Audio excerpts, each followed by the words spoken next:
Parents, कैसे हैं आप सब। I am Arun Kharbanda, faculty and director of Sun Institute. आज की जो वीडियो है वो राष्ट्रीय इंडियन मिलिट्री कॉलेज देहरादून का फॉर्म किस तरह से फिल करना है उसकी इंफॉर्मेशन जो है मैं आपको प्रोवाइड करूंगा। सबसे पहले इसको शॉर्ट एंड स्मार्ट जो है बनाने की कोशिश करेंगे। आपको शॉर्ट में मैं कम से कम टाइम में मैक्सिमम से मैक्सिमम इंफॉर्मेशन दे सकूं, ऐसी जो है वीडियो बनाने की कोशिश कर रहा हूँ। आई होप आपको पसंद आएगी। अगर आपको मेरी कोई वीडियो पसंद आती है तो आप प्लीज़ लाइक एंड कमेंट करके जो है मुझे ज़रूर बताइए कि मेरी वीडियो कैसी लगी। और अगर कोई बात आपको कोई ऐसी लगती है कि मुझे इंप्रूवमेंट की ज़रूरत है तो प्लीज़ वो भी मुझे कमेंट करके ज़रूर बताइएगा। जब भी आपके पास RAMC का फॉर्म आता है तो सबसे पहले आप जब एनवलप में खोलते हैं उसके अंदर आपको एक ये बुकलेट मिलती है जिसमें आपको 7 ईयर के क्वेश्चन पेपर आपको प्रैक्टिस करने के लिए मिलते हैं। जो कैंडिडेट सीरियस हैं, इसको अच्छे से प्रिपेयर करना चाहते हैं, एग्ज़ाम को क्रैक करना चाहते हैं, वो 7 ईयर के क्वेश्चन पेपर्स अगर अच्छे से प्रैक्टिस कर लेते हैं, 4 से 5 बार कर लेते हैं तो वो उनके लिए इस एग्ज़ाम को क्रैक करना बहुत ईजी हो जाता है। साथ ही साथ आपको मिलेगी एक मैगज़ीन जिसमें इस मैगज़ीन के अंदर आपको स्कूल से रिलेटेड इन्फॉर्मेशन आपको मिल जाएगी। वहाँ के डीन कौन है, वहाँ पे कैसा जो है क्या किस तरह से जो शेड्यूल रहता है, वहाँ की पिक्स जो है वो आपको जो है उस मैगज़ीन में आपको मिलेगी। तीसरा जो है आपको उसके अंदर 2 एनवलप मिलेंगे। एक एनवलप मिलेगा जिसके ऊपर डिटेल लिखी होगी application form for RIMC entrance examination. इसके ऊपर आपको टू एंड फ्रॉम ये 2 कॉलम बने मिलेंगे। टू में आपने क्या लिखना है, जिस स्टेट से आप बिलोंग करते हैं उस स्टेट में जो आपकी अथॉरिटी है जो RAMC के एग्ज़ाम्स को कंडक्ट करती है या इससे रिलेटेड इंफॉर्मेशन जो अपने पास अथॉरिटी जो डील करती है उस अथॉरिटी का एड्रेस, वो एड्रेस आपको कहाँ मिलेगा मैं आपको दिखा देता हूँ। उस अथॉरिटी का एड्रेस आपके पास इस तरह से एक गाइडलाइंस वाला एक पेज आएगा उसी फॉर्म के साथ जो आप के पास एनवलप आया है जिसमें आपके पास प्रोस्पेक्टस आया है RAMC का। उसमें एक पेपर रहेगा गाइडलाइंस फॉर एडमिशन। इस गाइडलाइंस वाले पेज में आपके पास आप खोलेंगे उसे तो एक पेज होगा जहाँ पर ये देखिए state examination centre, address of state authority और वहाँ का टेलीफोन नंबर ये मेंशन होगा। जैसे आप आंध्र प्रदेश ये जो है अंडमान निकोबार से अगर आप फॉर्म को फिल कर रहे हैं तो वहाँ पे ये आपकी अथॉरिटी है, आपने यहाँ का एड्रेस लिखना है। ये आपका एग्ज़ाम सेंटर रहेगा। एग्ज़ाम सेंटर हमने जो है फॉर्म के अंदर फिल करना है तो आपने ध्यान रखना है ये एग्ज़ाम सेंटर जो है आप वहाँ पे भरेंगे जिस स्टेट से आप बिलोंग करते हैं। जैसे मैं हरियाणा से बिलोंग करता हूँ तो इसके अंदर हरियाणा ये देखिए ये 13th नंबर पर ये हरियाणा है। एग्ज़ाम सेंटर जो है वो पंचकुला है और ये उस अथॉरिटी का स्टेट अथॉरिटी का एड्रेस है। द सेक्रेटरी राज्य सैनिक बोर्ड हरियाणा, सैनिक भवन, सेक्टर 12, पंचकुला हरियाणा, यहाँ का पिन कोड। ठीक है, ये वहाँ का एड्रेस है तो ये एड्रेस आप वहाँ फिल करेंगे। तो आप जहाँ से भी हैं, जिस स्टेट से हैं, उस स्टेट का एड्रेस आपने अपने गाइडलाइंस वाले पेज से, ये जो गाइडलाइन वाला जो बुकलेट मिलेगी आपको, उस गाइडलाइन वाली बुकलेट से आप वो नोट करके अपने फॉर्म में फिल करेंगे। अब फॉर्म को किस तरह से फिल करना है उससे पहले एक आपके पास 2 एनवलप मैंने बताए। एक एनवलप में आपको उस अथॉरिटी का एड्रेस और सेकंड एड्रेस जो रहेगा वो आपका परमानेंट एड्रेस जहाँ पर आप रह रहे हैं, जहाँ आपने अपना एडमिट कार्ड मंगवाना है, वो एड्रेस आप जो है फिल करेंगे। ठीक है, एक बड़ा एनवलप होगा और एक छोटा एनवलप होगा। एक छोटे एनवलप में क्या है, ये स्पीड पोस्ट जो है एडमिट कार्ड इस एनवलप में आपके पास वापस आएगा तो आपने यहाँ पर अपना एड्रेस जहाँ पर आप रह रहे हैं वो एड्रेस आपने यहाँ मेंशन करना है। प्लस आपने इस एनवलप पर 41 रुपये की स्टैंप लगाकर, यहाँ पे लिखा ना 41 रुपये की स्टैंप लगाकर ये एनवलप आपने जो है फॉर्म के साथ आपने भेजना है। क्योंकि इसी एनवलप में आपका जो एडमिट कार्ड वापस आपके पास आएगा, ये एड्रेस आपका लिखा होगा तो तभी इस एड्रेस पे वो वापस आएगा। ध्यान रखना आपने ये फॉर्म जो है खाली नहीं छोड़ना। ये एनवलप जो है पूरा प्रॉपर एड्रेस आपने फिल करके भेजना है। आपका नाम, आपका एड्रेस, वहाँ का पिन कोड और आपका मोबाइल नंबर, ये सारी चीज़ें आपने जो है मैंशन करके वहाँ उन्हें भेजनी है। अब आते हैं फॉर्म के ऊपर कि फॉर्म कैसे जो है फिल करना है। सबसे पहले यहाँ पर आपकी जो है सबसे ऊपर राइट साइड में यहाँ पे फ़ोटो लगेगी जहाँ आपने साइन करने हैं। जैसे मैं जो है अगर मैं पढ़ता हूँ तो ये मैंने अपने जो है कोई भी साइन, आप जो अपना सीधा प्रॉपर नेम जो है आप यहाँ पे लिख सकते हैं और अगर आप साइन करते हैं तो साइन भी जो है कर सकते हैं। सबसे आपने क्या ध्यान रखना है, सबसे जो इंपॉर्टेंट हो क्या ध्यान रखना है कि जो भी आपने फॉर्म फिल करना है वो कैपिटल लेटर्स में फॉर्म फिल करना है। इस पर लिखा भी हुआ है कि जो फॉर्म फिल करना है वो कैपिटल लेटर्स में होना चाहिए। ठीक है, तो कैपिटल लेटर्स में आपने फॉर्म फिल करना है और जो कैंडिडेट अगर खुद फिल करे तो वो ज़्यादा बेटर जो है आपका रहेगा। आपने अपना पूरा नाम लिखना है, जैसे मैंने अपना नाम लिख दिया। आपने यहाँ उसके बाद अपनी डेट ऑफ बर्थ लिखनी है, आपका बर्थ प्लेस, आप कहाँ से बिलोंग करते, कहाँ आपका बर्थ हुआ था वो बर्थ आपने यहाँ लिखना है। रिलीजन आपका क्या है, रिलीजन हिंदू, तो आपने यहाँ हिंदू लिखना है। नेशनैलिटी, आप इंडिया से बिलोंग करते हैं, ओबियसली आप इंडियन लिखेंगे। हाइट आपकी कितनी है, हाइट आप जो है अपनी देख लीजिएगा कि कितनी हाइट है। और वेट जो है वो आपने केजी के अंदर अपना जो है वेट मेंशन करना है। आईसाइट, आइज विज़न, किसी भी आपके घर के आसपास कोई आंखों का कोई डॉक्टर हो तो उससे जो है आप जो है चेक करवा के यहाँ पे अपने आई विज़न जो है लिखवा सकते हैं। मैक्सिमम जो रहता है मोस्ट प्रोबेबली जो आपके 6/6 का आई विज़न जो है वो रहता है। डोमिसाइल, जिस स्टेट का आपका डोमिसाइल है, जैसे मैं हरियाणा से हूँ तो मेरा हरियाणा का डोमिसाइल है। अगर आप किसी और स्टेट से हैं तो अगर वहाँ का डोमिसाइल होगा तो वो आपने जिस स्टेट का डोमिसाइल है वो स्टेट आपने यहाँ मेंशन करना है। आइडेंटिटी मार्क, आपकी बॉडी के ऊपर कोई ऐसा मार्क है जिससे आपकी पहचान की जा सके तो वो आपने कोई आइडेंटिटी मार्क जो है अपने यहाँ पे मेंशन करना है। जैसे मेरा आइडेंटिटी मार्क है कि मेरे लेफ्ट हैंड पर एक तिल, जिसको बोलते हैं ब्लैक मोल, तिल कहते हैं ना, वो तिल है, तो मैंने वो मेंशन कर दिया कि black mole on my left hand, मेरे लेफ्ट हैंड पे क्या है, एक तिल है, तो वो मैंने यहाँ पे लिख दिया। किसी के मान लो कट का निशान है, स्टिचेस का निशान है, तो कुछ भी है आप जो है वहाँ पे लिख सकते हैं। Exam centre name, exam centre name जैसे मैंने अभी आपको पहले बताया था, जो आपकी अथॉरिटी है, स्टेट अथॉरिटी है, उसके साथ में जो है एग्ज़ाम सेंटर का नेम लिखा हुआ है। मैं हरियाणा से हूँ तो हमारा एग्ज़ाम कहाँ होगा, पंचकुला में होगा, तो मैंने यहाँ पंचकुला मेंशन कर दिया।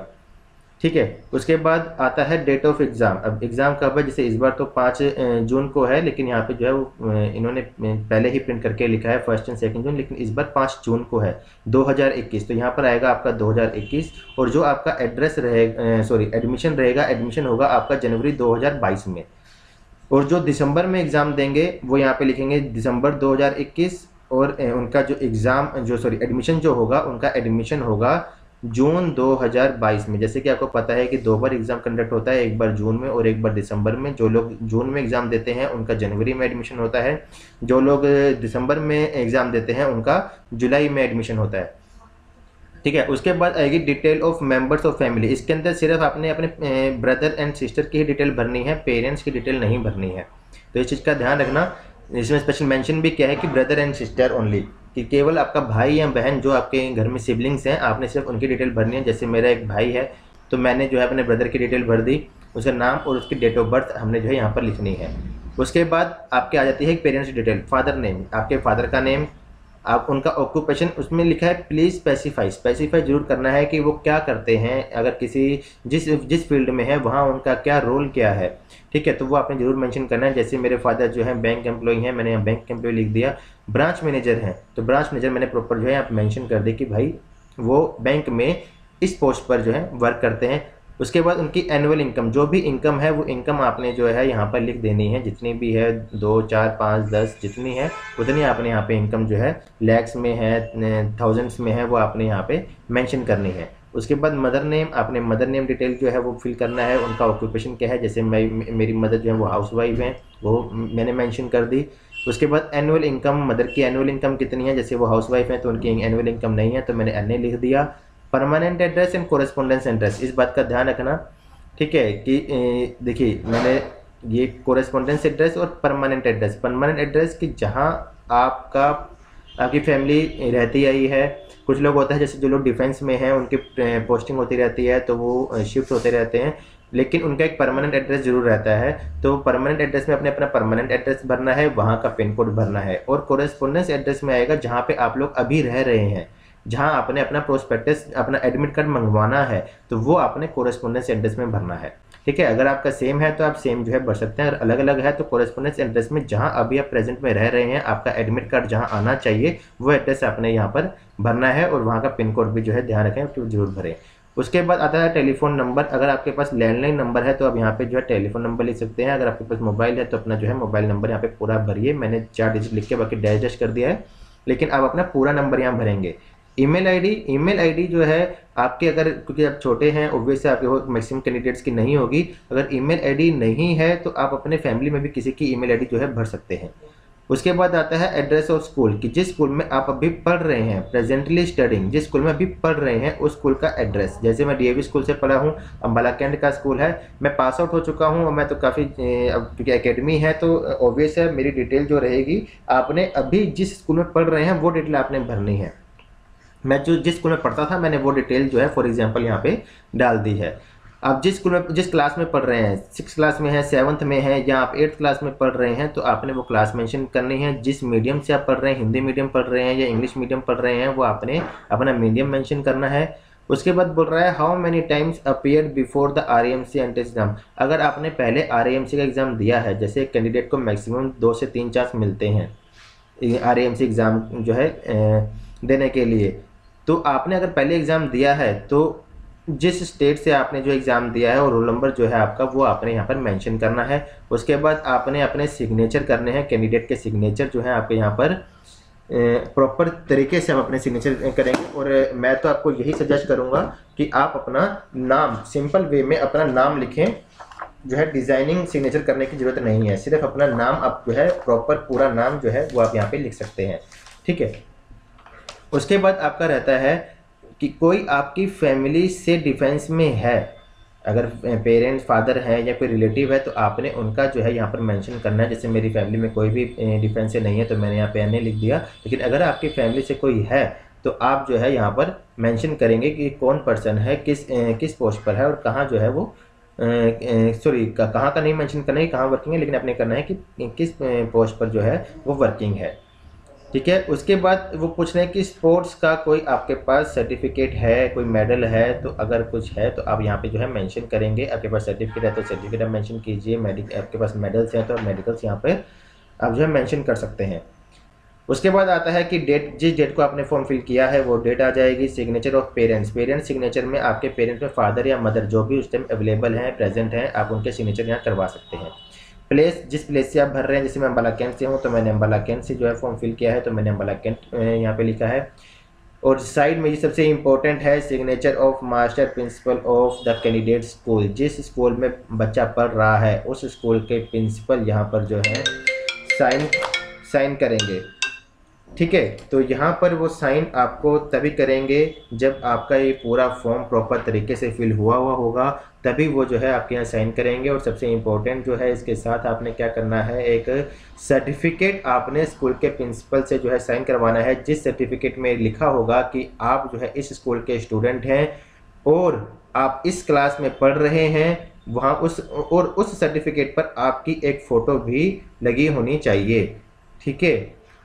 उस सर्टिफिकेट को आपने इस फॉर्म के साथ अटैच करके जो है आपने RAMC जो है भेजना है। वो सर्टिफिकेट बहुत इंपॉर्टेंट है क्योंकि उसमें मैं आपको बता देता हूँ कि क्या क्या रहना चाहिए दोबारा से, कि आपकी एक फ़ोटो रहेगी, उस सर्टिफिकेट पे वो मेंशन करेंगे कि आप इस क्लास के स्टूडेंट हैं, आप पढ़ रहे हैं, आपकी डेट ऑफ बर्थ, ये आपकी डेट ऑफ बर्थ है। वो सर्टिफिकेट जो है आप फिर अटैच करवाएंगे स्कूल के प्रिंसिपल से, ठीक है। आप स्कूल के प्रिंसिपल से अटैच करवाएंगे, वो अपनी स्टैंप लगाएंगे, साइन करेंगे। ये सर्टिफिकेट आपने इस फॉर्म के साथ लगाना है, क्लियर। उसके बाद ये एक चेक लिस्ट कि आप फॉर्म भेजने से पहले एक बार अपने डॉक्यूमेंट्स जरूर चेक कर लें कि क्या क्या आपने अटैच करने हैं। पहला, the affixed photograph on the application form must be sign by the candidate. जो सबसे पहले आपने फॉर्म के ऊपर अपनी फ़ोटो लगाई थी उसके नीचे आपके साइन होने चाहिए, पहला। दूसरा, 2 additional photographs must be sent along with the application form duly signed by the candidate on the reverse side. मतलब आपने क्या करना है कि 2 फोटोज़, क्योंकि आपके पास 2 फॉर्म हैं, दोनों फॉर्म भर के भेजने हैं तो उन पे 2 फोटोज़ तो लगेंगी, प्लस आपने 2 फोटोज़ एक्स्ट्रा भेजनी है जिसमें आपने बैक साइड पर, फोटो की बैक साइड पर आपने अपने साइन करने हैं, मतलब कि नेम लिखना है। वो आपने फॉर्म में एनवलप में साथ में फॉर्म के साथ आपने भेजनी है। मतलब आपकी 4 फोटोज़ हो गई, 2 फोटोज़ जो आपने पेस्ट कर दी और 2 फोटोज़ जो आप साथ में एक्स्ट्रा भेज रहे हैं, ठीक है। तो ये दूसरा पॉइंट हो गया। तीसरा point, copy of birth certificate. Birth certificate आपने लगाना है जो आपने क्लास 1 ऑफिसर से किसी से अटैच करवाना है, वो आप बर्थ सर्टिफिकेट की फ़ोटोकॉपी जो है आप अपने फॉर्म के साथ लगाएंगे, तीसरा, जिस स्कूल में आप पढ़ रहे हैं स्टडिंग सर्टिफिकेट, जो मैंने अभी बताया प्रिंसिपल सर से कि आप जो है एक सर्टिफिकेट बनवाएंगे जिसमें आपकी फ़ोटो होगी, आप किस क्लास में पढ़ रहे हैं वो होगा, आपकी डेट ऑफ बर्थ मेंशन होगी, ये सर्टिफिकेट, ठीक है, मैं पहले ही आप बता चुका हूँ सर्टिफिकेट के बारे में। ये सर्टिफिकेट आपने जो है अटैच करवाना है प्रिंसिपल से, जिसमें क्या हो कि आप किस क्लास में हैं, आपके बच्चे का नाम क्या है, वो कौन सी क्लास में पढ़ रहा है, उसकी एज कितनी है, वो सारा जो है कि स्कूल में रिकॉर्ड्स के अकॉर्डिंग जो डिटेल है वो जो है सर्टिफिकेट बना के आपको स्कूल वाले देंगे। ये जो परफॉर्मा है उनके पास बना हुआ रहता है, आप स्कूल में जाके बात करेंगे तो वो आपको जो है ये सर्टिफिकेट प्रिंट करके आपको दे देंगे। उसके बाद रहता है self addressed envelope with postage stamp, जो मैंने अभी आपको बताया कि सबसे ऊपर कि आपको 2 एनवलप मिलेंगे, जिसमें से आपने एक एनवलप में एड्रेस एक एनवलप में एड्रेस कि कहाँ भेजना है वहाँ का, और एक में आपका अपना एड्रेस होगा। लेकिन दूसरे में क्या है, आपने स्टैंप जो है लगानी है, 41 रुपीज़ की स्टैंप लगानी है, जिसमें आपका एडमिट कार्ड आएगा। ये एनवलप आपने बड़े वाले एनवलप में डालकर इस एनवलप के अंदर आपने डालकर जो है साथ भेजना है, ठीक है। नेक्स्ट क्या है, कॉपी ऑफ डोमिसाइल सर्टिफिकेट, कि आपका डोमिसाइल, बच्चे का जो डोमिसाइल है वो डोमिसाइल सर्टिफिकेट की फोटोकॉपी किसी क्लास 1 ऑफिसर से अटैच करवा के साथ आपने लगानी है। क्लियर, ये सारी इन्फॉर्मेशन मैंने आपको स्टेप बाय स्टेप आपको बता दी, किस तरह से फॉर्म फिल करना है, कहाँ पर क्या लिखना है, प्रिंसिपल के साइन कहाँ करवाने हैं, प्रिंसिपल सर के साथ जो है जब आप फॉर्म में साइन करवाएंगे उसके साथ आपको स्कूल से सर्टिफिकेट चाहिए, वो सर्टिफिकेट आपको लगाना है। सर्टिफिकेट में क्या क्या होना चाहिए, एक फ़ोटो आपकी उस सर्टिफिकेट पर लगी होगी, तो जब भी आप स्कूल जाएंगे तो अपने एक फ़ोटो, पासपोर्ट साइज़ फ़ोटो अपनी लेकर जाएंगे। उस सर्टिफिकेट में स्कूल वाले मेंशन करके देंगे कि ये बच्चा इस स्कूल में इस क्लास में पढ़ रहा है, ये उसकी डेट ऑफ बर्थ है, और उस सर्टिफिकेट के ऊपर प्रिंसिपल जो है अपने साइन करेंगे, वो सर्टिफिकेट आपने जो है फॉर्म के साथ लगाना है, ठीक है। ये सारी डिटेल जो है मैंने इसके अंदर फिल करके आपको एज ए सैंपल आपको जो है फिल करके आपको दिखा दी है। और ये दोनों फॉर्म ऐसे आपके पास सेम चीज़ें जो है आपने दोनों फॉर्म में फिल करनी है। ये एक फॉर्म की कॉपी है, सेम फॉर्म आपके पास एक और होगा, दोनों में आपने सेम डिटेल फिल करनी है और दोनों फॉर्म आपने भेजने हैं। एक फॉर्म वो अपने पास रख लेंगे और दूसरा फॉर्म आपको जो है वापस आएगा, जिसपे रोल नंबर लिखा होगा, वो फॉर्म आपके पास वापस आएगा as a admit card. Clear, तो इस तरह से आपने इस फॉर्म को फिल करना है। अगर आपको फिर भी कोई इन्फॉर्मेशन आपको समझ नहीं आती है तो आप मुझे जो है कमेंट बॉक्स में कमेंट करके आप मुझसे पूछ सकते हैं। 31 मार्च लास्ट डेट है, 31 मार्च 2021 लास्ट डेट है फॉर्म पहुंचाने की। तो जो स्टेट की अथॉरिटी है, जो एड्रेस मैंने आपको दिखाए थे ये आपके गाइडलाइंस वाले पेज में, तो ये एड्रेस मैं फिर से दिखा देता हूँ। Address of state authorities, address of state authorities, in address पर फॉर्म 31 मार्च से पहले जो है आपका पहुंच जाना चाहिए। तो कोई भी आपको डाउट हो, कुछ भी पूछना हो तो आप प्लीज़ मुझे कमेंट बॉक्स में कमेंट करके आप मुझे पूछ सकते हैं। Thank you so much.